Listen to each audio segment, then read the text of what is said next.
YouTube? We're back again today for another game review, an official tag team review with my lovely wife, Melina. And right now, we're very excited to be checking out A Tale of Pirates from Cranio Creations. And this is for 2 to 4 players, ages 10 plus. It'll take about 30 minutes to play each episode. And in A Tale of Pirates, this is a worker placement game where you're going to be taking your workers, your pirates, aka your sand timers, and placing them onto your 3-dimensional ship down here on different spots in this real-time game, which has app implementation. It's fully cooperative. It's got 10 separate adventures, so it's episodic content.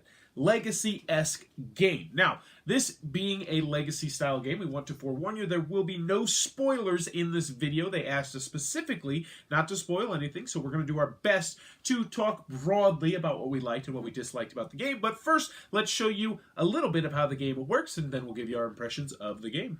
Alrighty then, we're going to take a look at what you're going to get inside of A Tale of Pirates. So first and foremost, we got 2 rule books. The first one is going to go over all the different components and teach you a little bit about the different spaces you're going to take, that you're going to be using in the game, because this is a worker placement game, and it tells you about the app, which is the primary driving force of this game. The next rule booklet is the Introductory guide, which is going to walk you through how to utilize the app. To be brutally honest with you, I've only used this one. We really didn't use the rule booklet that much, but from what I remember, it was a relatively easy game to learn, to understand, and to start up.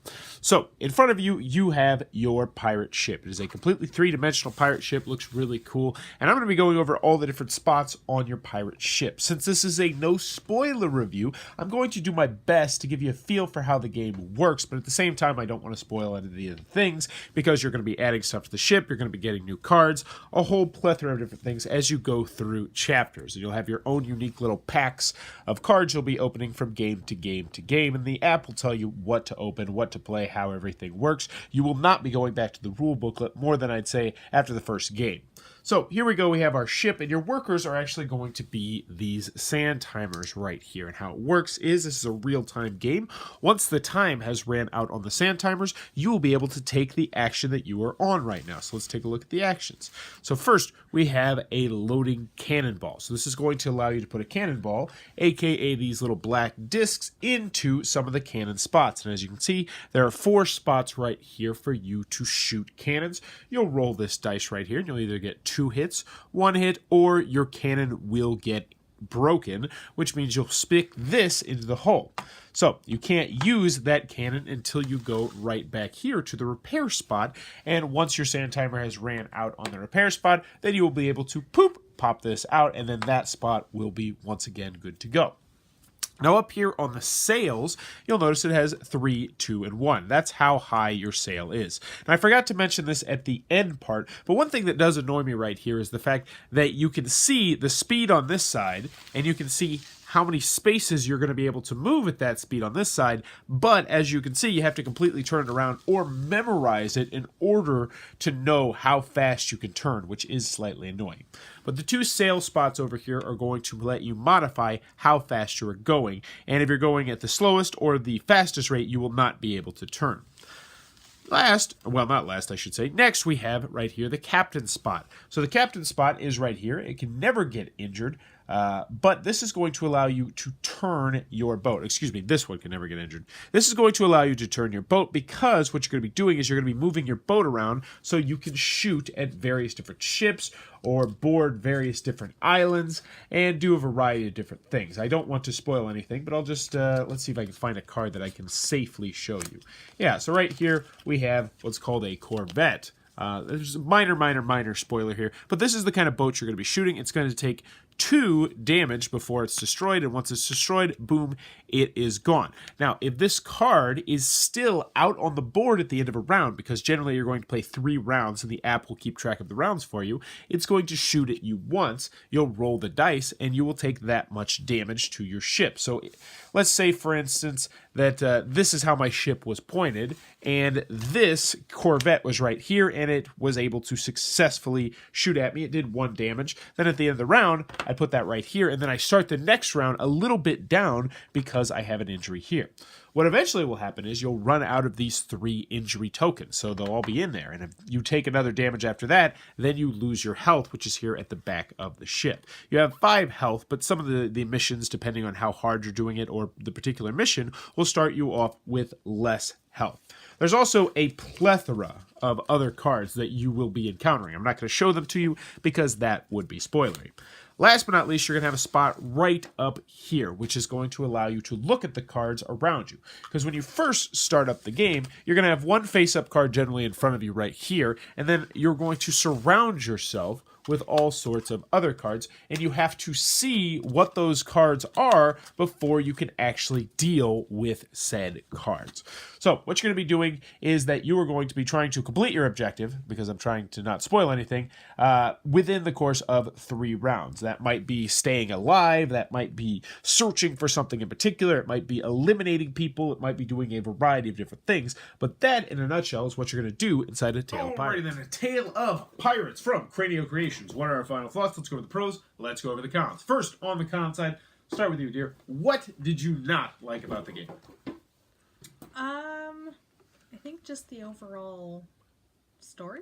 Yes, the story in this is incredibly lackluster. And here's the thing. I don't think it's about the story, though. This is our second Legacy game that we've played together. I've played a couple other ones. But we came in this with Pandemic Legacy as being the benchmark of story. Now, we didn't like the gameplay in Pandemic Legacy. It got boring. It was way too simple. Yes. That's not a problem in this game. But the story, we were expecting, this great piratey story with the app implementation. And it's like, oh, they could do so much stuff with this app pertaining to the story. And it's not there. Nope. There is no story. Well, there's story, but it's like, hey, you found this guy, so go do this thing. And, oh, you're at this spot, so now you got to do this. And then, oh, man, this thing's going to happen, so you got to do that stuff. Yeah. And that's literally the extent That's literally of the what story. it is. It's really, yeah. So don't go into this expecting a great swashbuckling adventure. Another comment out of the game, 2 to 4 players, so it is a little bit of a restricted player count. We played it 2 players. We played it completely 2 players. That is something that I do want to forewarn you. This entire review is based on our thoughts on it strictly as a 2-player game. And it's very difficult as a 2-player game. Yeah. We are on the easiest setting. And for reviewing purposes, I'll be brutally honest, I think we lost 5 of the 10 games we played. I think we did. We played through the entire scenario, and we just got the crap kicked out of us so many times. And it'd be like, oh, I think you cheated. It's like, don't care. We're going to push through this. We're just going to keep pushing. And even cheating we lost sometimes, too. We did. Like, as a 2-player game, this is a very, very difficult game. Now, I will say, I imagine as a 3- and 4-player game, it will get much easier. Well, not much easier, but it will get easier because there's a lot of times, especially in a 2... Well, how many times? We wasted probably 10, 20 minutes, grand total, which is a lot in this game. Well, yeah. Where we're just like, what to do with this? And, well, I can't say it. I almost spoiled something. But yes. So I feel like it's going to get slightly easier with more players. You could play this as a solo game, but dear God, that would be... No, don't do it. That would be so incredibly hard. Don't do it. Unless you had extra hands. If you had like 3 hands, then maybe you could pull it off. Still going to be hard, though. Any other cons of the game? Oh, yeah, I wrote them down. That's why I have this piece of paper, which normally I don't use pieces of paper, but since... But it's a legacy game, so you kind of add them up. So we did have a little bit of bugaboo with the components, with this started to like fray a little bit, which was kind of annoying. It actually didn't come up too much towards the end of it, did it? Well, no, because I think we got used to it, but it wasn't that this was fraying, it was that it would fall apart when we go to take our sand timers. Yeah, just that part would fall apart, not the whole ship. Yeah, just that part. So the whole, if it was a little bit bigger, that would have been nice. Like, there was one game that I think we played with it, like, mostly off. Yes. Like, we were having our sand timers down at the bottom so that we could actually use it. And that was not because we couldn't fix it. It was just because it was like, oh my God, we have to do stuff. We don't have time to... we just had to keep going. We didn't have time to fiddle with it. That's another thing. I don't think some people are going to like the real-time aspect of this game because this game is stressful. Like, we got to do a couple fights over this game. Yeah, we did. Because it's fast-paced, it's frantic, it's incredibly difficult, and it's stressful, and all those things combined together, I could see some people not enjoying it. We were at the easiest difficulty setting. So if you're looking at this, potentially playing it with, say, a younger child and you playing it as a 2-player game, you might want to go into it knowing that you're going to have to cheat, you're going to have to modify some rules or something like that. Yeah, you're going to have to be patient. Yes. with said child. So another thing is, and I mentioned this in the middle part, I haven't actually shot it yet, but I will mention it, is we're not speaking too much on the rule booklet, which normally I like to mention. That's because we didn't actually use the rule booklet, but that's actually more of a pro, I think. Yeah. Now, that being said, there were some times where we were a little bit unclear on what was going on, because the app in this game is the best part of this game, and at the same time, it's sometimes the worst. Sometimes. Not always. Routine. I would say 95% of the time, the app is great.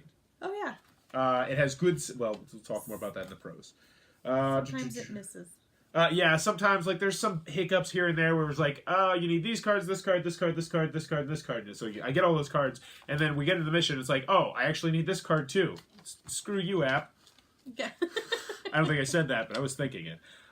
Also, I wish there was... you may have said it, too. There's some quality of life stuff. Like, I wish it told you exactly how many of each card you need, because it's like, all right, I need these cards, and I need these cards, and I need these cards, and that might be a lot of cards. Then it's like, oh, I only need one of these cards, and I spent, 4 or 5 minutes, well, maybe like a minute getting through them.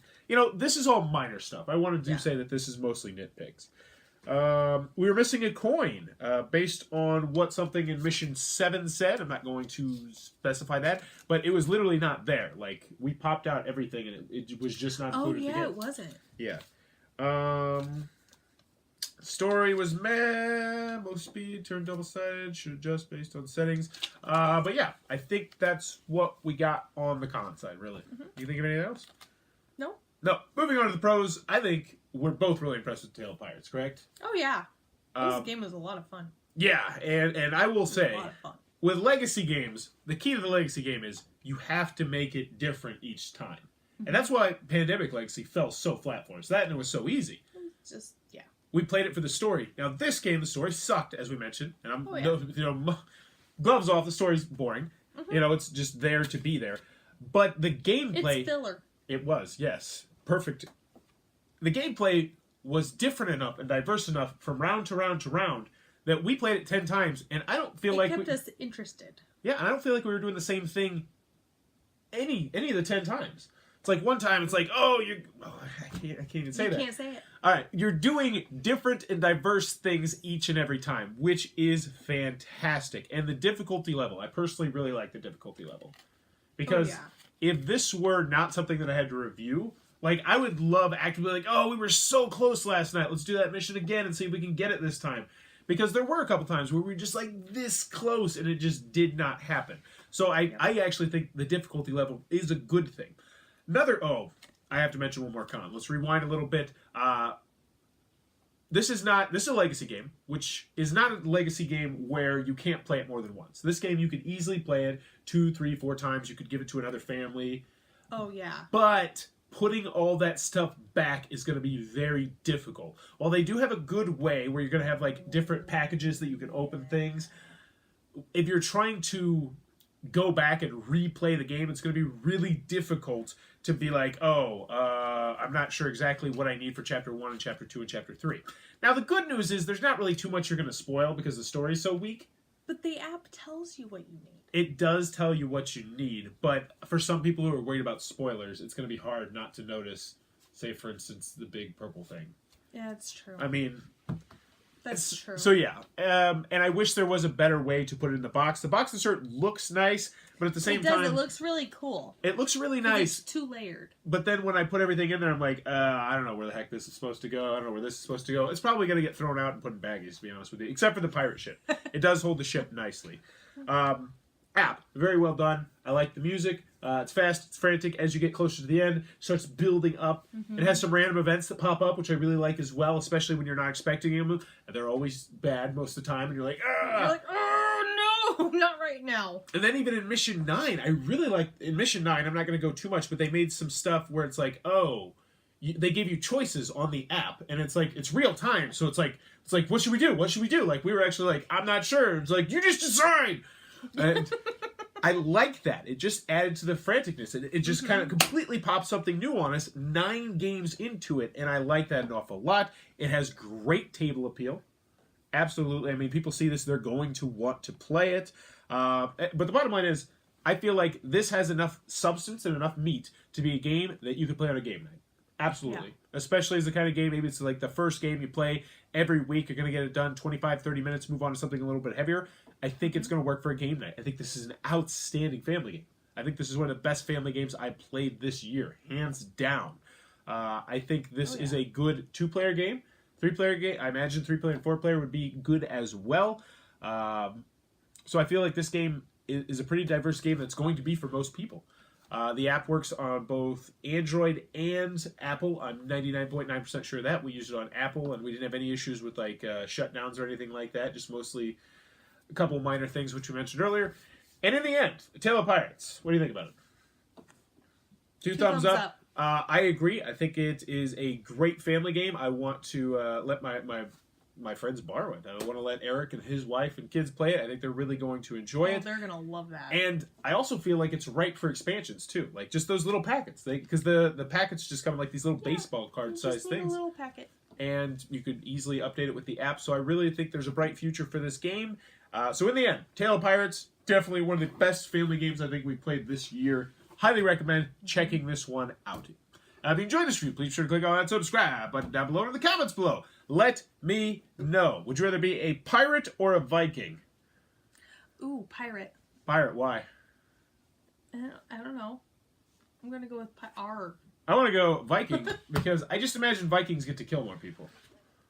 Of course you go with that aspect of it. Well, normally I'd go with money, and you'd criticize me for going for money. I go with killing people. You're going to criticize me for going with killing people.